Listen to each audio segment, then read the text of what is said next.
Good afternoon, everyone. I'm Brooke Berry. I'm the Director of Communications and Marketing for the City of Indio. And today is Tuesday. It is September 8th.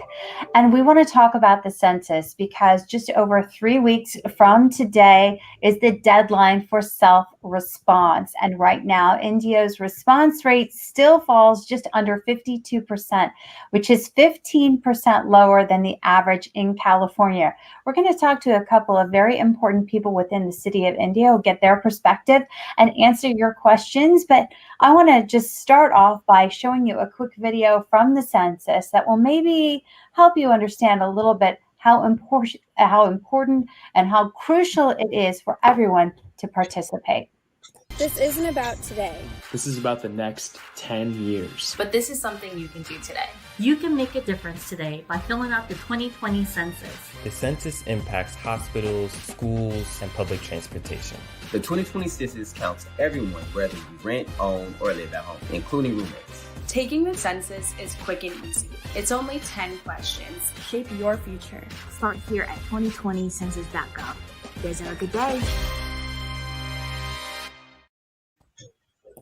All right, so let's introduce those people who are participating in our Census Roundtable today. We're going to start at the top of your screen. That is Lupe Camacho. She is the Census Outreach Coordinator for the Inland Empire.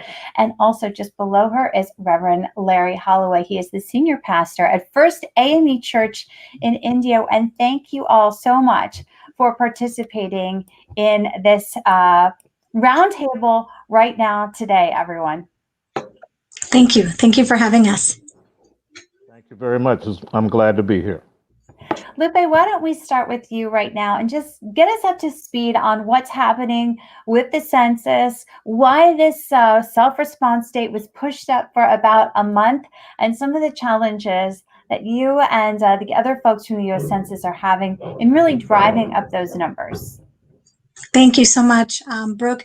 Well, as everyone knows, we are due to complete our count by September 30th. Our census response access to the portal will be available through September 30th at 8:59 p.m. Of that night, 11:59 p.m. of the Eastern time, of course. And we will have it available up until that time for people to log in and do their self-response. We have met some challenges. Yes, we have definitely some challenges with regards to reaching the communities that are of hardest to count, those communities that have the digital divide. Maybe they don't have a lot of broadband or very strong broadband, and so it's difficult to reach them. It's especially with the COVID challenge, the challenge of having to do everything remotely and through televised and obviously, networking. So it has been a little bit of a challenge, but a lot of communities, I would say every single community that we have worked with in the census has stepped up and allowed us to be present there at their food distributions, which allows us to engage with the community at a very safe space in a safe environment, making sure that we are, of course, maintaining our distance, but also providing information and access to our census response representatives. And that is how we are conducting right now. Our biggest push is to do our census response representative access through the local sites and local events that are occurring in our communities. That is one of our major ways to engage the community. We are also out there with our enumerators. Our enumerators are also out there in the community. And so it's not obviously unheard of to see or to hear about our census response representatives as well as the enumerators working in tandem in each other's regions. We want to make sure that we reach as many people as we can, and in order to do that, we have to sometimes consolidate our access, our individuals, our representatives, and make sure that they get to the right communities at the right times. And so we are, of course, doing that in Indio. There are several MQAs that are scheduled, mobile questionnaire assistants in Indio, that we will be conducting through the rest of this month, and hopefully picking up anything that our NARFU, our non-response follow-up, which is who is out there right now, our enumerators, taking those census questionnaires from individuals that haven't had the opportunity, or maybe still had questions, or maybe still had concerns. We want to make ourselves available as much as possible so that we get those questions answered, and there is no qualms about answering the questionnaire and getting yourself counted, because truly it does come down to numbers. And that is what it's all about, is numbers. And I guess the clearest way that I can portray that for the community is, if we don't see the numbers, then we don't know that group of individuals is there. And in order to send funding as well as representation, we've got to see the numbers. We have to see those numbers generate themselves through the self-response. And again, we have many other ways that people can respond via the phone. We have many languages, up to 12 languages available on the phone line, as well as on the web. And of course, we have partnership specialists and census response representatives that can speak.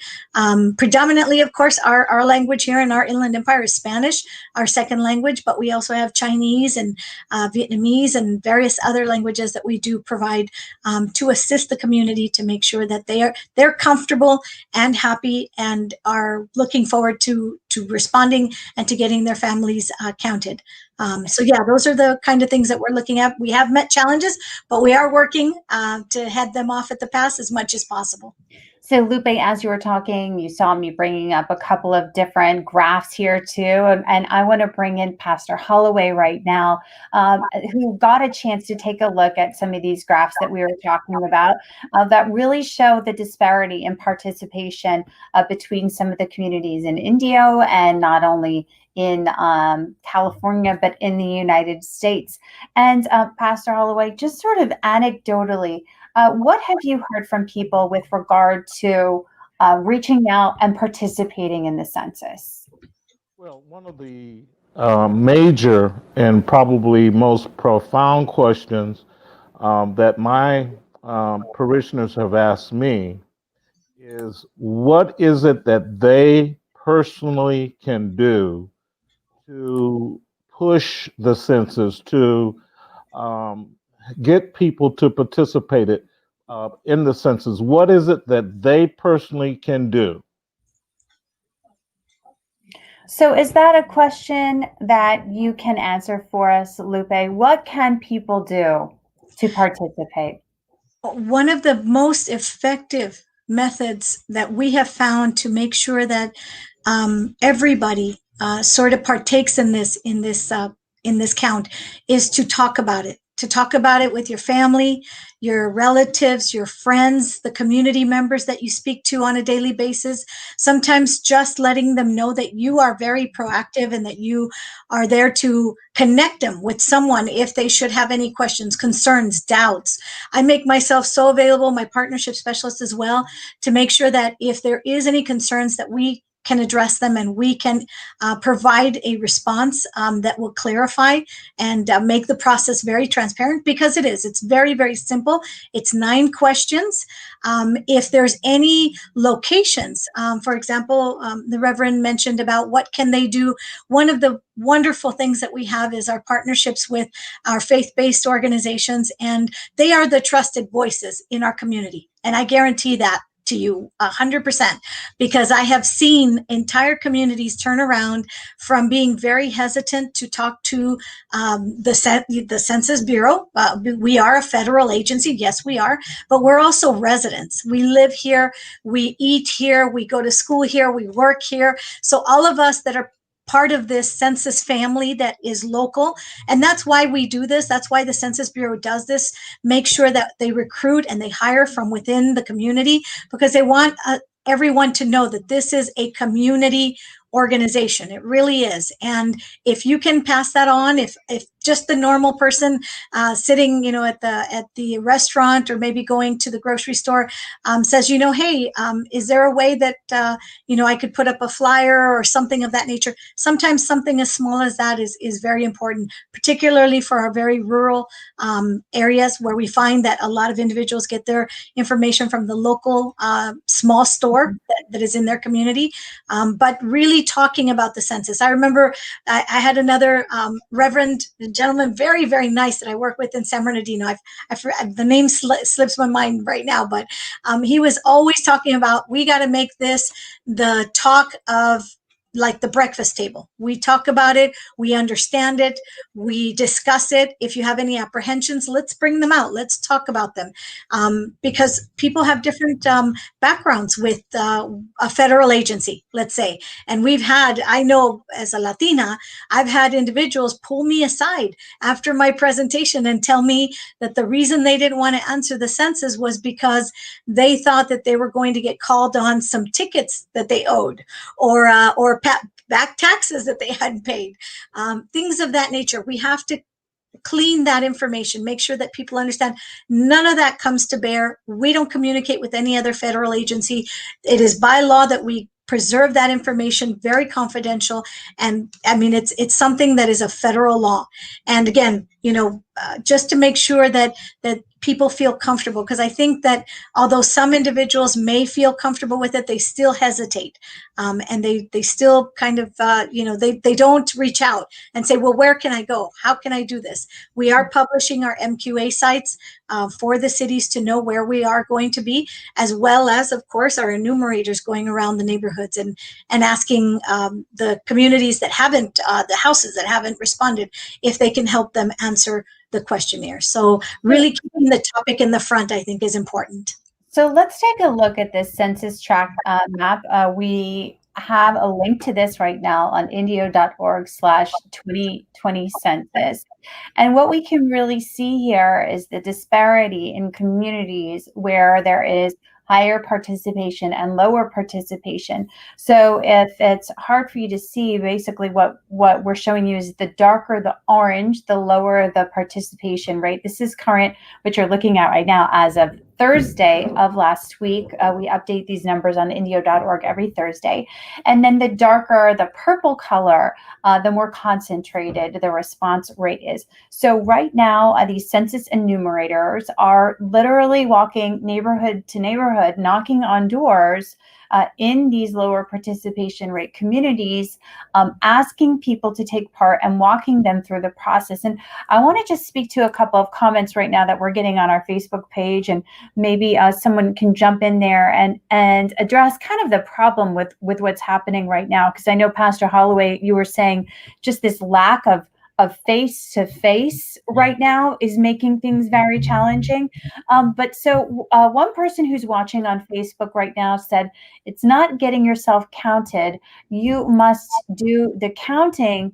That's why we pay taxes, pay you to count the people in that area. It's not their responsibility to be counted.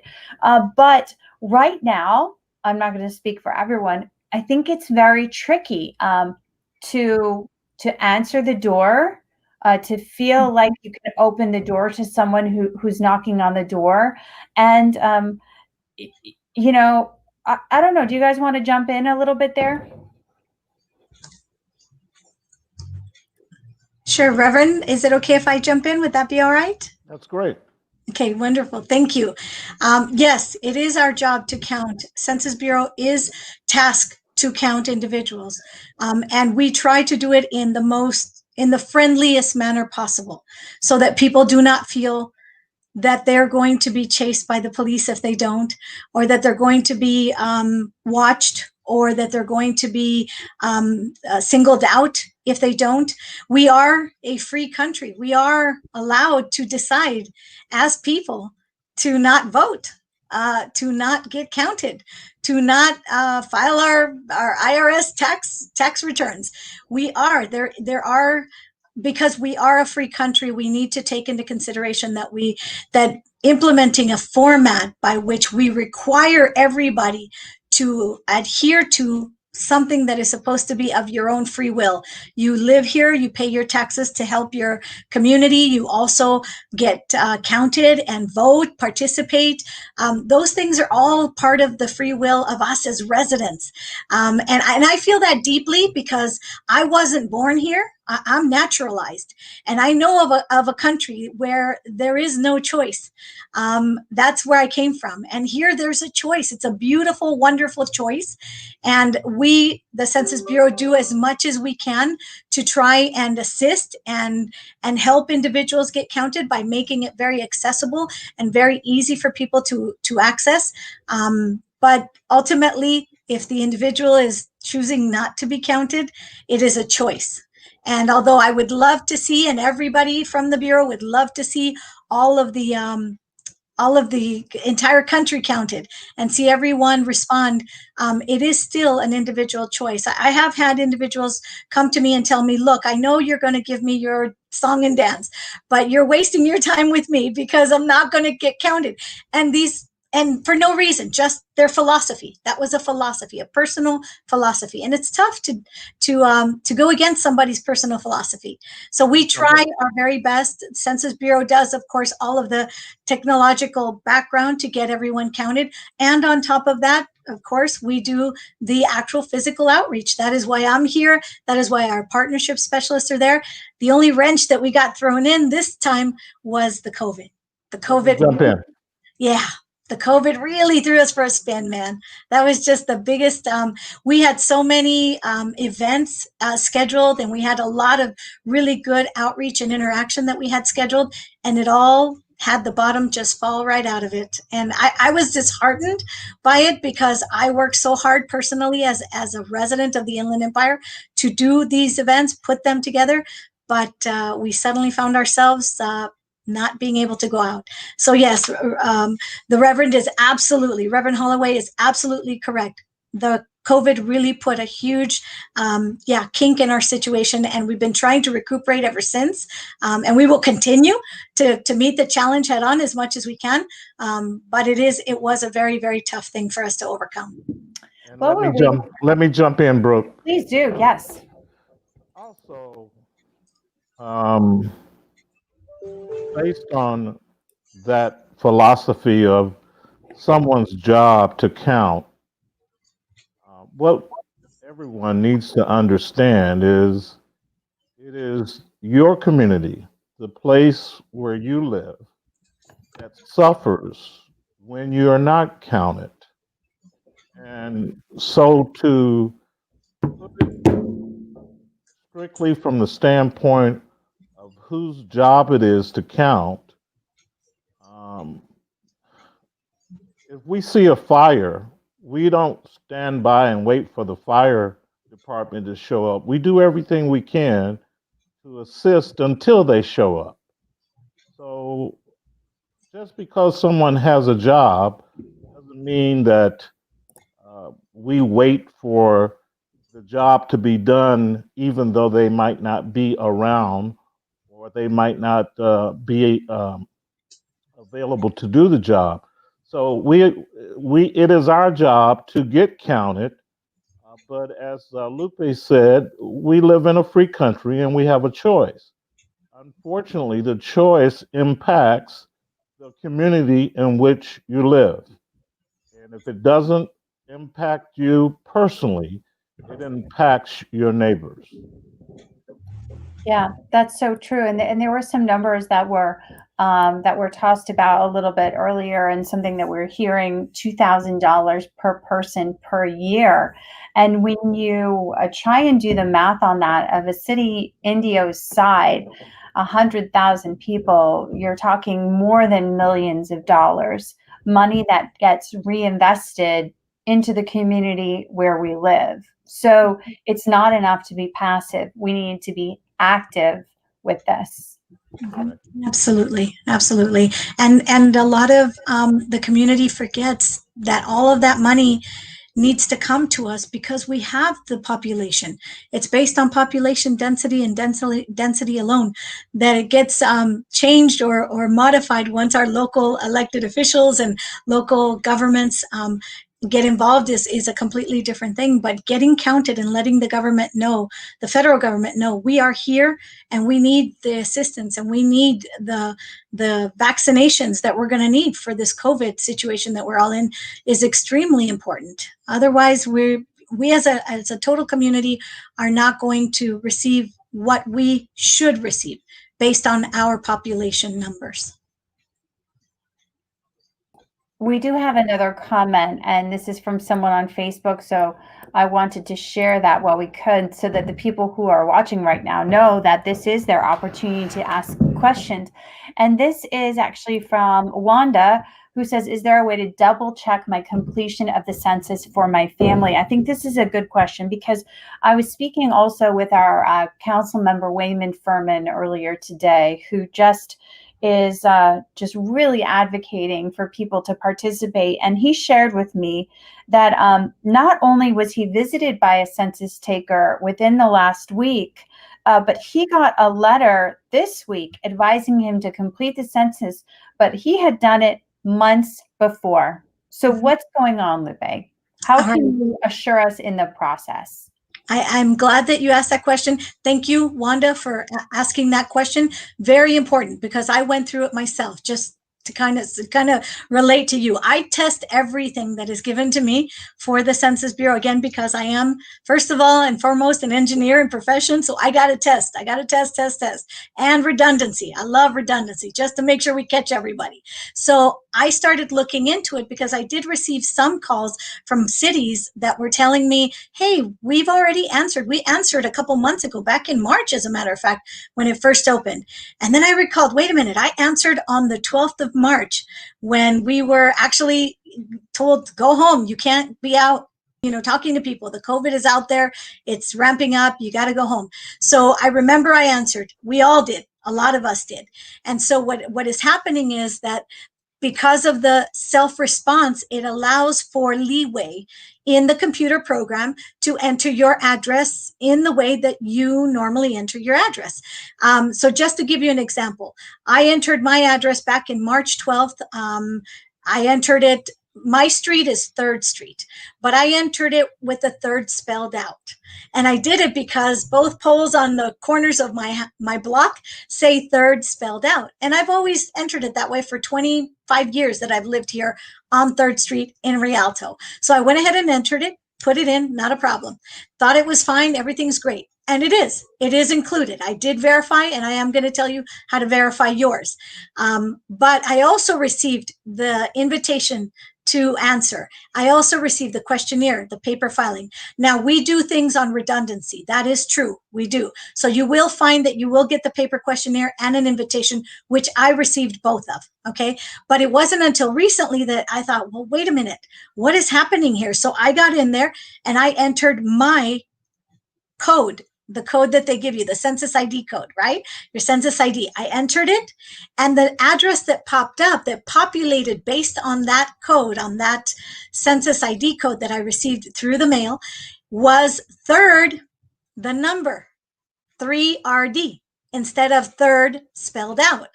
So that is where the hitch is. That is where the hitch. If somebody entered back in March their street address and they entered Avenue, and they might have misspelled one letter, turned one letter, maybe forgot a letter, maybe forgot to put, or maybe they entered Avenue instead of Ave. Whatever that discrepancy may be, that is where this generation of new invitations, aside from the fact that we love redundancy, yes, we do. We want to make sure everybody answers their questionnaire. But that is where it's being triggered from. So if you received an invitation and you had already answered back in March, April, feel free to do it again. Feel free to answer it once again.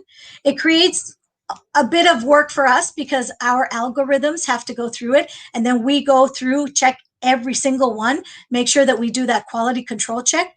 However, we would rather do that than to have somebody miss being counted. We would rather do that work.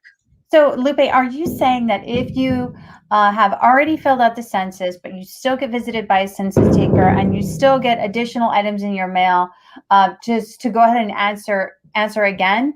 Yes, that's right. So if somebody does come to your door, as a matter of fact, right before I entered my second time that I just did recently with my census ID, which is where I found out that they have me down my address. And my house has been here over 100 years, mind you. It's a historic home. So it's been here a long time, but they still have my address down as a 3 RD, which is not the correct address. The real address is the third spelled out because we're part of the old downtown of Rialto. But even so, I saw a census taker right outside my window. I saw him and I ran out there to ask him, hey, am I on your list? He checked his list and he said, yeah, you are on my list. So I let him know, look, I'm going to go ahead and fill it out right now here in my home. So you don't need to come to my door. And he said, okay, I'll check you off. And he checked me off. But does that mean then so that doesn't mean that you're being counted twice, but does that mean that your first submission is not going to count? No, it doesn't mean that it's not going to count. What it means is both of them will go into the algorithm that will sort and find the two and then find that, oh, these are both from the same. And then it will filter out what it needs to filter out. So even people that answered 3 times, let's say, they answered 3 times, it will go in there. It will match up the ones that look the same because that's how the algorithm works, pulls them out, and then somebody checks them and says, oh, okay, these are of the same. Everything matches. So everything will match so long as there isn't like a huge discrepancy. And if there is, that is what the phone number is for. Remember, we all enter our phone number on the questionnaire. That's what the phone number is for a follow-up call in case that there is something that looks like an anomaly or a discrepancy. I have a question. I have a question. Sure. Somewhat similar to the previous question, someone came to me several weeks ago, over 2 weeks ago now, and they were concerned about were they counted or not. From this standpoint, they live in someone else's home. Okay. And so what we did was I suggested that, number one, they asked the homeowner if they were included. And they found out that they were not included. And so they called in on the phone line and took care of it that way. Mm-hmm. Here's my question. In light of COVID and the changes that we have seen in terms of living situations and arrangements, what about people who didn't answer the census before their situation changed, and now they find themselves in someone else's home? In other words, in grandmother's home or in mother's home or with a cousin or whatever it might be. And that person answered the census like I did 3 days after I got my form. I filled it out and sent it back in. So I answered mine months and months ago. So if there was someone who came to live with me 2 months ago, how would we get them counted, or how would they respond? They can go ahead and feel free to respond online using that same address. In the self-response, there's a couple of ways you can do it. If you chose to amend the current response because these individuals are part of your main family. So in other words, these individuals were somewhere else pre-COVID, but post-COVID, now they're staying with you, but they are part of your immediate family, and you would like it to reflect that way on your questionnaire for decades and eons to come, for posterity, then yes, you can call us at the call center, at the number for the call center that we have, and I'm sure that Brooke has it to put it up, but you can call us and ask us for an amendment. And what will happen is we will issue you an ID, a special ID, to go back into the computer and amend your questionnaire. That's one way. You can also do it verbally with the representative at the time that you call. That's also possible. But that is considered an amendment. So you're amending your original questionnaire to include, let's say, those individuals that were not with you pre-COVID, but are with you now post-COVID. Now, with regards to a separate family post-COVID, because of the situations that we've all gone through, of course, our entire country has suffered through this COVID pandemic. Some families have had to move in together. That is true. And that's perfectly fine. 2 families, 3 families, 4 families, however many families needed to come together post the COVID pandemic to answer the questionnaire and use that same address, that is okay. That is viable. and it will not be triggering any red flags of any kind, because we know the situations that our communities are in at this point. So yeah, they're welcome to answer it utilizing that address. But the difference, just really quick, sorry, Brooke. The difference between the two is that one shows you for posterity as part of the family that originally answered, and the other one shows you as a separate family. So it'll be the choice of the families to decide how they would like this information to appear, for posterity. Okay, so we might have touched on it briefly, but it kind of took us a while to get back to that answer as well. So people who are worried, how do they check their status on the census? And imagine it has something to do with going back to that website, right? Very good. The websites, of course, take some time to upload, but your very, very sure place to call is the call center. And I tell you, because I did the exact same thing. I called the call center. They found me under third spelled out. And then I said, but I have my invitation now and I would like to do it. And they said, go ahead and enter now your census ID and respond again if you want to make sure and you don't want to take any chances of not having your family counted. We will take care of it. And they give me the same spiel because I know the spiel. We take care of it on the back end. We make sure that we go through the algorithms and then make sure that we look at every single one of them and do a quality control. So if you want to know for sure whether your questionnaire arrived and it got there and it's being counted, call the call center, give them your name, your address, and they will find you and they will tell you. That's good information. The call center there, I'm actually trying to look for that number right now. It says essentially that there is a bit of a wait on the call center, but we'll make sure that gets on indio.org/2020 census as well. We had about a dozen people watching at some point too, so I want to make sure we're kind of answering these questions. Let's go back to that information that we had here showing these census tracts. And then quickly, let's talk about the MQA. Those are mobile questionnaire assistance centers, but as I'm going to call them a pop-up. And those are kind of like little stations that are in. I'm trying to figure out if it's me that's. I think it's my feedback right now, so I'll try and figure out why it's doing that. But in the meantime, they are being targeted in these areas that we've talked about. You can see them on your screen there, the darker orange, and there was one at the AM/PM off of Golf Center Parkway over the last couple of weeks, but we're looking at trying to put some more in other locations in Indio too. Pastor Holloway, do you think that those are helpful? Do you think that this sort of digital divide does scare people away a little bit right now? I don't know. I think people have some apprehensions, and so the more people that are out there, the more information that is out there. Hopefully, that takes their apprehension away, or any fear, or uncertainty, or misconceptions that they have. Hopefully, that takes it away. But without a doubt, we have an issue when it comes to technology. There's no doubt. There's technology. Everyone, just like today, not everyone is able to get on a computer and stream live.